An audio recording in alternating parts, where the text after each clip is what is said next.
Hola calabacines. Saben, hace unos días estaba discutiendo con uno de mis compañeros sobre el absolutismo moral, esas mamadas pretenciosas de filósofos. Todo esto por las recientes tragedias que ocurrieron en México sobre el Mundial. Es una pena, un bonito país y su afición mexicana es tan... bueno. Él me decía que la moral debe ser única, todos tenemos un concepto perfecto de lo que es bueno y lo que es malo, sin la necesidad de que se nos enseñe. Le respondí que ojalá fuera así, pero que el sentido de lo correcto y lo incorrecto viene dado por el entorno social y la época. Le cité varios ejemplos de nuestra vida cotidiana, la abolición de la esclavitud, el sufragio de la mujer, etcétera, etcétera, etcétera. Ojo, hablar de la moralidad es demasiado pero demasiado difícil y extenso. Pasaríamos por Nietzsche, por Hobbes, Aquino y me da pereza la verdad. Por eso, para ayudarme a explicar mi punto de que el bien y el mal es un producto de la época, me ayudaré del mejor vampiro que ha visto la ficción. No, ese tampoco, aunque es bueno. Ese ni siquiera es un vampiro. Mira, ¿sabes qué? Olvídalo. Para ser más específico hablaremos de Drácula. Ese no, ese tampoco, no, ese tampoco. Ese es el que menos quiero ver. Mira, hablaremos de la peliculaza de los 70 de Hammer Films, Drácula y el poder de la sangre. Pero para entender cómo llegamos a esta joyita de los 70 hay que entender qué diablos era la Hammer. Antes de que llegara esta productora británica en los años 50, el cine de terror estaba dominado por Universal Pictures. Un Drácula elegante en blanco y negro interpretado por Bela Lugosi que te seducía con la mirada. No te mostraba ni una gota de sangre y te pedía permiso casi hasta para morderte el cuello. Un terror formal, poético y notablemente limpio. Entonces llegó la Hammer, miró ese panorama y dijo, todo esto está muy bonito, pero a la gente le falta color, específicamente rojo sangre y chichotas en escotes. En 1958, con el Horror of Drácula, la Hammer revolucionó el género y redefinió la mitología pop del vampiro para siempre. La película arranca con un carruaje que lleva a unos aristócratas. Joder, cómo odio a los aristócratas. El gordito se está quejando del carruaje diciendo que los carruajes en caballos son mejores.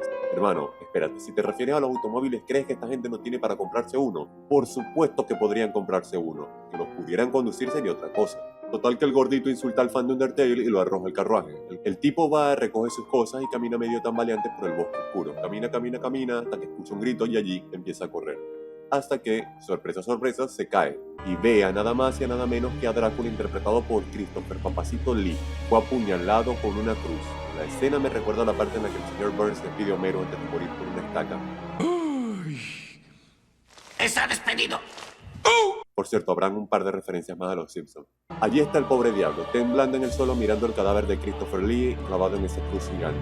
Y en lugar de hacer lo que haría cualquier ser humano con 3 neuronas funcionales, que es irse a la mierda corriendo como si no hubiera un mañana, el tipo se acerca porque, claro, bueno, la codicia y la estupidez humana no conocen épocas. Toma el medallón y ve escrito Drácula. Espérate, Drácula tiene su propio nombre escrito en un medallón. Eso sería el poner tu nombre en tu calzoncillo de la época, ¿no? Cortamos a un domingo por la mañana en la iglesia. Suenan campanadas y se respira un aire de hipocresía divina. Vemos a ese montón de aristócratas charlar sobre cosas de aristócratas como, no sé, pan, sacrificios y esas cosas, qué sé yo. Por cierto, el Technicolor es una jodida maravilla en esta película.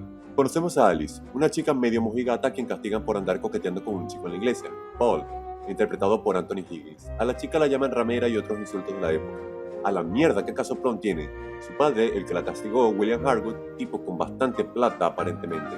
La madre va a visitar a la hija a su habitación y le dice que su padre quizá odia a Paul por el padre de él, Samuel Paxton. Cortamos una escena donde los vemos a los dos, a Samuel Paxton y a William Harwood, en un carruaje para encontrarse con Jonathan Secker. Parece que van a un acto de caridad, comillas, caridad, pues sí van a caridad porque van donde una cariñosa. Medio que les hacen un baile para animar a la serpiente, no, literalmente es lo que pasa. Una tipa baila con una serpiente frente a ellos y eso les da risa por alguna razón, deben estar tras trancas de drogas. Hasta que los interrumpe un tal Curly. No, el perro de Fernand Flono. El señor que atiende Cariñosalandia les dice que el padre de quien interrumpió los desheredó y lo dejó sin nada porque lo atraparon haciendo una misa negra. ¿Cómo es que asiste a esos lugares si no tienen ni dónde caerse muerto? Ustedes preguntarán. Pues la chica del burdel lo mantienen porque es un sátiro, un dios del amor.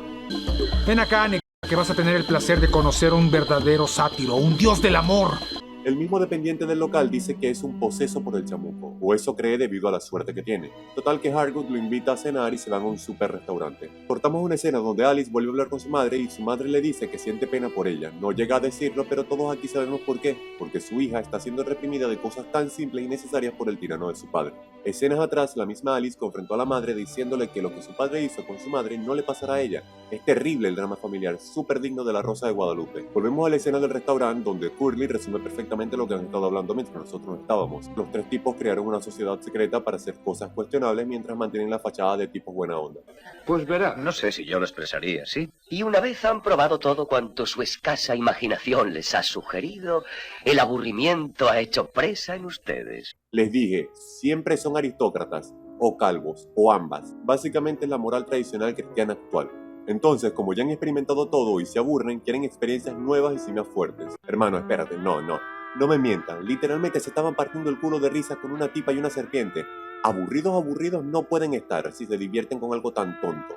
Pero bueno, Courtly no se anda con mamañemadas y les dice que si quieren vender su alma al diablo, ¿sí o no? ¿Estarían dispuestos a vender sus almas al diablo? Otra vez cortamos con Alice recibiendo una visita nocturna de Paul y Paul, como cualquier calenturiento, le pide prestada plata a su tío e invita a Alice a escaparse con él. Alice se resiente de marcharse porque tiene obligaciones morales con sus padres. Cortamos otra vez con los tres pervertidos yendo a comprar lo que Courtly les pidió para hacer el ritual y vemos al gordito que se tropezó al inicio. Resulta ser Weller, un vendedor ambulante bastante usurero, que al ver las cosas de Drácula tiradas en el piso dijo, esto en eBay debe valer una fortuna. En serio dijo eso, si no me creen miren la peli. Weller le vende todo el paquete a Lord Curly y le dice que son objetos del ser más malvado de todos los tiempos. No, ese no, por Dios, estamos hablando de Drácula, no de Jaime Petré. Courtly lo lleva a una iglesia abandonada y desacreditada para la experiencia libertina definitiva. Volverse chavistas. No, a ver, los tipos son malos, pero no tan malos, simplemente van a hacer un ritual satánico y ya. Courtly echa la sangre seca de Drácula en un cáliz y la mezcla con la suya y se la bebe. La escena del ritual, la atmósfera y los efectos son demasiado buenos. Son unos estúpidos. Unos pobres locos sin un ápice de valor. De inmediato le entra un ataque atroz, empieza a retorcerse en el suelo, sufriendo como perro y le ruega a los tres viejos que lo ayuden. ¿Y qué hacen nuestros tres defensores de la moral perfecta? Entran en pánico total. Les da asco la escena y en vez de ayudarlo, lo muelen a patadas. Luego vemos a Harwood llorar cuando llega a su casa. Oh no, pobre de mí, mis acciones tienen consecuencias. Y cortamos francamente a lo que es la escena más jodidamente dura de toda la película, el resucitar de Drácula.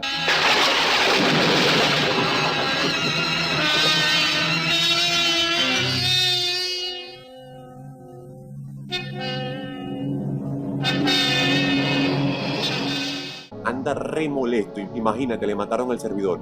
Total que vemos al papá de Alice queriendo pegarle.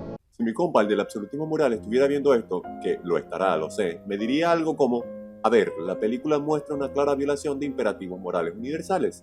El sadismo o la hipocresía son malos aquí y en China poblana. Y no, hermano, allí es donde la filosofía analítica moderna y la genealogía nos enseña a desmontar la trampa del realismo moral. Para entender el fallo en la postura de mi amigo hay que desglosar qué carajo sostiene el absolutismo. El absolutismo moral suele apoyarse en el intuicionismo epistemológico, que es básicamente la idea de que los seres humanos tenemos una capacidad cognitiva innata para aprender de hechos morales, de forma casi directa, casi como ver el color de una manzana. O en el realismo moral de corte platónico, que básicamente asume propiedades como que lo bueno y lo malo existen de forma independiente a la mente humana, al contexto socioeconómico o a la arquitectura biológica de la especie. Mira, yo banco a Platón en todo y me encantaría de que fuera así, pero la historia de la filosofía y en esta película le aceptan un derechazo al hígado a esa postura mediante el clásico argumento de la relatividad formulada por G.L. Mackie en su célebre teoría del error. Mackie planteaba que si los valores morales objetivos realmente existieran en el tejido del universo de forma independiente a nosotros, tendrían que ser entidades de una naturaleza absurdamente extraña, lo que él llamaba propiedades metafísicamente extravagantes, o queer properties. Tendrían que ser hechos que, por el mero hecho de ser percibidos, nos motivaran intrínsecamente a actuar sin importar nuestro condicionamiento social, cultural o neurobiológico. Tomemos de ejemplo la gravedad. La gravedad existe, te guste o no. Si estos valores morales absolutos existieran, no tendríamos la necesidad de crear leyes, religiones o castigos sociales. La realidad, por mucho que nos cueste aceptar, es muchísimo más terrenal y apegada al antirrealismo moral. Lo que una sociedad cataloga como un hecho moral incontrovertible es, en realidad, el producto de la sedimentación ideológica de las estructuras de poder de su época. Pongamos un ejemplo. Si yo les pregunto a ustedes, ¿golpear a un recién nacido está mal? Pero por supuesto que está mal, si lo dudaste de achecarte, por favor. La pregunta correcta es, ¿cómo yo sé que está mal? En Estados Unidos, el 40% de los americanos dice que debe creer en Dios para ser moral. Ellos exclaman que no hay razón para ser bueno si no hay un Dios para juzgarte. Más allá de que ese argumento demuestre de que todos son inherentemente egoístas y que prefieren actuar por miedo a un castigo que por convicción de ser una buena persona, demuestra que la cultura cristiana promueve el bien y el mal como cultura única y estandarizada. El porcentaje restante de los cristianos dicen que sí puede ser moral sin la necesidad de creer. Pero esto no se trata de Dios, se trata sobre si la moral es objetiva, universal y absoluta, o si por el contrario es subjetiva, relativa e interpretada según la época, y sujeta a cambios, claro. Claro, la Biblia nos dice golpear a un recién nacido en la cara está mal, pero nosotros vemos los hechos e interpretamos su valor moral gracias al contexto. Hasta hace poco la esclavitud era fino, mi pana. Lo mismo pasaba con los sacrificios humanos, la poligamia, el trabajo infantil, el incesto. Es necesario que siga dando más ejemplos porque hasta yo me estoy dando asco. Pero algunas de esas cosas fueron cambiando o se mantienen como algo malo aún por la población, como la desnudez, la homosexualidad y los asquerosos mullets. Tú, quien probablemente tengas bastante tolerancia a la ambigüedad, te sientas cómodo sosteniendo estas ideas, pero hay personas que no, que se sofocarían en un mundo que no sea blanco y negro sin leyes morales absolutas. Seamos honestos, esa moral absoluta le da a esas personas mucha superioridad moral. Claro, ellos pueden juzgar muy fácilmente en el siglo XXI que la esclavitud es mala, pero el futuro también los juzgará a ellos por utilizar de la misma manera a los animales como caballos, perros rescatistas o ganadería. Obviamente todos están en lo correcto desde su propia perspectiva. Nadie quiere leerse un libro de 1000 páginas sobre la genealogía de la moral. Simplemente prefieren enojarse y decir que no tienen razón porque les es más fácil aceptarlo. Pero vamos a verlo más específicamente en la película. En la película, nuestros tres viejos aristócratas, Harwood, Paxton y Secker, operan bajo un marco de moralidad deontológica deformada. ¿Qué significa esto? Que bueno, para la burguesía del siglo XIX, la norma moral no se derivaba del bienestar colectivo, sino del cumplimiento estricto de roles de denominación castos y patriarcales sancionados por la religión institucional de esa época. Cuando Harwood somete a su hija Alice a una violencia psicológica sofocante, no está actuando desde la maldad consciente, está aplicando el código normativo de su estrato social. Para la epistemología victoriana, reprimir la autonomía de la mujer era una obligación moral destinada a preservar la pureza del núcleo familiar frente a la anomía social. La moral de la época no era un reflejo del bien absoluto, sino una tecnología ideológica del control de clase. El momento del ritual en la iglesia desacralizada es un experimento mental metaético excelente. Cuando Lord Corley entra en un colapso tras ingerir la sangre de Drácula, la estructura de justificación moral de los tres aristócratas sufre un quiebre epistémico. Frente al pánico de ser descubiertos, comprometiendo su estatus, su pretendida moralidad intuitiva y con la que nacieron se revela como mero egoísmo psicológico.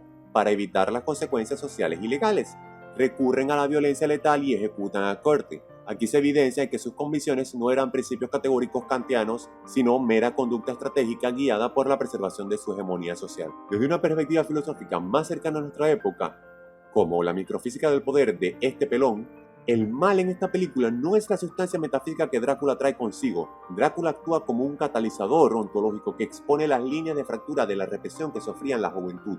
Foucault explicaba en su historia de la sexualidad que el poder victoriano no se limitaba a prohibir el deseo, sino que lo producía a través de la represión misma. He de decir que también el tipo tenía cierta fijación con menores, este calvito pervertido, pero esto es tema aparte. La entrada de Christopher Lee en la narrativa es la irrupción perfecta de la voluntad de poder desatada que explota la disonancia cognitiva que vivían esos hijos en la familia. Cuando Alice toma la pala, y ajusticia a su padre, no está cometiendo un acto de maldad irrazonable dentro del ecosistema del filme. Está ejecutando la ruptura violenta de un sistema normativo que se volvió insostenible para su existencia. La moral, entre comillas, del padre se revela como una tiranía caduca, y la violencia de la hija se convierte en el mecanismo de renegociación del contrato social intergeneracional. En conclusión, la moral no es un conjunto de verdades platónicas flotando en el éter que descubrimos por intuición o revelación. Ojalá fuera así, en serio, me encantaría que fuera así. La moral es un sistema normativo dinámico, construido socialmente, contingente a la época e históricamente determinado. Y pretenderme vender la moral victoriana, la medieval o la contemporánea como un estándar universal e inmutable es ignorar que el bien y el mal son conceptos que la humanidad ha tenido que ir redactando, corrigiendo y destruyendo a lo largo de los siglos. Mi amigo, el absolutista, cree que nacimos con la aplicación del bien y el mal preinstalada, como si el universo nos hubiera grabado a fuego lento el código ético infalible que dice no golpees a los niños recién nacidos en la cara. Pero la realidad es que la moral es como la cultura, cambia con el siglo, la sociedad y los intereses de turno. Lo que hoy nos parece una monstruosidad, hace 200 años lo defendían reyes y los jueces como el orden natural y correcto. Y para muestra están nuestros tres pendejitos aristócratas, como odio a los aristócratas. ¿Alguna vez lo mencioné que odio a los aristócratas? Bueno, como sea, los odio. De día, ciudadanos ejemplares, devotos de la iglesia, condenando a los jóvenes y hablando de virtud, dándose en el pechito, todo en nombre de la moral universal. De noche, como esa fachada los aburre, se van a locales clandestinos y dicen, bueno, sí, y probamos con un poco de satanismo hoy, y ahí queda descubierto. Su moral insuperable no es más que una herramienta para mantener el control y parecer respetables. Pero en cuanto el ritual se les va de las manos y el muchacho colapsa en el suelo, la supuesta empatía e integridad que supuestamente todos llevamos dentro al nacer desaparece en un segundo. ¿Qué hacen los respetables caballeros? Matan al tipo. Y allí es que entra Christopher Lee. Lo peor de Drácula es que ni siquiera hace nada, no tiene que esforzarse. Solo explota la podredumbre que ya existía en este tipo de sociedades. Seduce a la hija reprimida. Bueno, a ver, creo que sin ser Drácula puede seducirla, es el jodido Christopher Lee. Y la chica, harta de la tiranía y el maltrato de su padre, bajo la excusa del deber moral, agarra lo primero que tiene a mano y acaba con él. Y así va con todos los miembros que mataron a Curly. Las escenas, si bien no dan miedo, son artísticamente espectaculares, tengo que admitir. En una escena donde Secker y Paxton van a ver si el cadáver de Curly sigue allí, encuentran a Lucy, la hija de Paxton. La encuentran algo pálida en un ataúd con marcas de colmillo en el cuello y con hemoglobina baja. Creo que fue la momia, si me lo preguntan. Paxton le dispara a Secker, normal, le van a matar a la hija. Y luego llega Drácula y ahora sí, pim pum pam, Paxton muerto. El intrépido novio Paul va a rescatar a Alice y pone una cruz frente a Drácula y le dice a Alice: eres libre, Alice. Libre para elegir entre el bien y el mal. Y bueno, no exactamente, Paul, no exactamente, pero sí, más o menos. La película termina con el Drácula volviéndose fiambre de nuevo por un mambo místico con unas cruces o qué sé yo. Fin. Aplausos. Si tienes alguna idea, no dudes en dejarla en los comentarios. Yo estaré leyendo los más interesantes. Yo soy el señor Calabazo y si te gusta este video, por favor compártelo, dale like y suscríbete. Adiós. Ahora sí te la voy a chupar todo.